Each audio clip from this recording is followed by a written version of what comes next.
লেখা। হাত ছাড়ো মিলন, পুলক গরিব বলে আমি তোমাকে বিয়ে করেছিলাম, তুমি আজও আমাকে একটা বাচ্চা দিতে পারলে না, কাপুরুষ। আমার তো প্রচুর টাকা, বাচ্চা দত্তক নিয়ে নেব। দত্তক মানে সরকারি বাচ্চা? আজ অ্যাপ্লাই করলে বুড়ো বয়সে গিয়ে পাবে। লেখা। পুলক টাকা পাঠাও, আমি আইফোন কিনবো। কদিন পরেই তুমি মা হবে বলে আমি তো সামান্য রোজগার করতে দিনরাত বাইরেই পড়ে আছি দীপা। অত জানি না, তুমি আইফোন কিনে দেবে, হ্যাঁ কি না?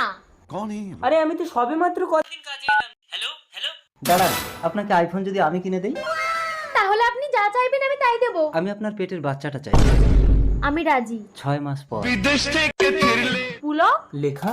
ও আই সি, এইটা তোমার সেই ভিখারি বয়ফ্রেন্ড। ছাড়ো মিলন, চলে এসো। বেচারা। তুমি কি ভেবেছো তুমি একা স্বামী সন্তান নিয়ে সুখে আছো? আমারও বউ বাচ্চা আছে, এই দেখো খেলনা কিনেছি।